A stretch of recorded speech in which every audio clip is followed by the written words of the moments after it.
अपने पराए। घर की लड़ाइयाँ कितनी भी हो, लेकिन ये भी सच है कि किसी पर कोई आपत्ति हो तो अपना ही परिवार साथ देता है।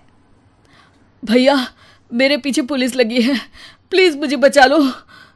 रवि और राज दो भाई, लेकिन दोनों में कभी नहीं पटी।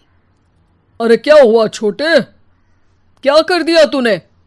अरे कुछ नहीं भैया, मेरा दोस्त है ना राजू, वो मुझे लेकर बैंक गया था। मुझे नहीं पता भैया कि वो वहाँ बैंक लूटने जा रहा है। मैं उसके साथ बैंक में घुसते ही सीसीटीवी कैमरे में दिख गया हूँ। अब पुलिस मुझे ढूंढ रही है भैया, मुझे बचा लो। राज कुछ सोचता है, फिर कहता है, ओके, तुम यहीं रुको, मेरा एक दोस्त पुलिस में है, मैं बात करता हूँ।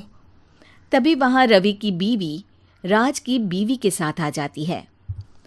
तुम लोगों के घर जब तक पुलिस का आना जाना है, बच्चों को यहीं छोड़ दो, उन पर असर ठीक नहीं पड़ेगा। तभी वहां पुलिस आ जाती है। चलो चलो, कौन है रवि, थाने चलो। मैंने कुछ नहीं किया, मुझे कुछ नहीं पता। अरे वो तो पुलिस स्टेशन चलकर ही पता चलेगा कि कुछ पता है कि नहीं, चलो। कहानी का फ्लैशबैक। भैया, मुझे मेरे मकान में हक चाहिए ही चाहिए।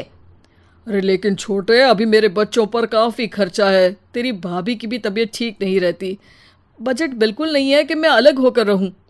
देख लो भैया, 1 महीना है तुम्हारे पास, जल्दी से घर खाली कर दो। अरे कैसी बात कर रहे हैं भैया, मेरे शरीर में अभी इतनी हिम्मत भी नहीं कि घर को खाली करे। तो क्यों अपना पोषण बेचा भाभी? अरे तुम तो जानती हो, पिताजी की बीमारी के कारण उन्हें हमारी जरूरत थी, कैसे आते पैसे। ससुर जी तो बूढ़े थे भाभी, उनकी बीमारी में भी पैसे लगाना कौन सा अकल का काम था।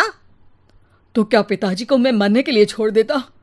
अरे रवि, तू तो समझ, पापा को हमारी ज़रूरत थी, उन्होंने हमारे लिए हर वो काम किया जिससे हमें खुशी मिले।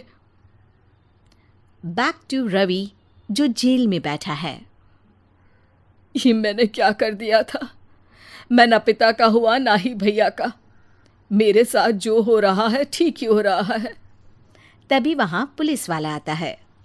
रवि, तुमसे कोई मिलने आया है। भाभी, आप यहाँ क्यों आई? पुलिस स्टेशन है ये भाभी। भैया, आपकी जगह मेरा भाई होता तो क्या मैं नहीं आती? अच्छा, ये खाना ले लीजिए, खा लीजिएगा। आपके भैया लगे हैं वकीलों और पुलिस वालों से बात करने में, डरने की कोई बात नहीं। जब आपने गुनाह किया ही नहीं तो सज़ा भी नहीं मिलेगी। रवि भाभी को देखकर रोने लगता है। घर में साक्षी चुपचाप बैठी होती है कि तभी सोनम कहती है, अरे साक्षी, क्या हुआ, परेशान क्यों हो रही हो? भाभी, अभी अभी पुलिस स्टेशन से खबर आई है, इन्हें बड़े जेल में शिफ्ट किया जा रहा है। मैं क्या करूंगी भाभी?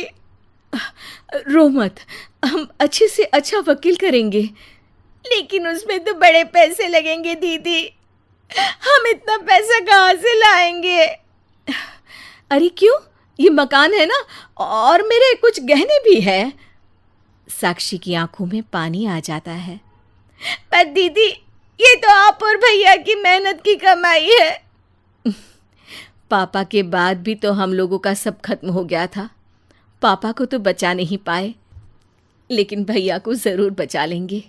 और भगवान चाहेंगे ना तो दोनों भाई मिलकर इससे भी बड़ा मकान खड़ा कर लेंगे साक्षी। थोड़ी देर में राज वहाँ आता है। सोनम सही कह रही है साक्षी, पैसों की कमी के कारण किसी भी बेगुनाह को सज़ा नहीं मिलती। राज एक अच्छा सा वकील करता है। सोनम और साक्षी बचाए पैसे और अपने गहनों को बेचकर रवि का केस लड़ते हैं और जल्द ही रवि जेल से बाहर आ जाता है।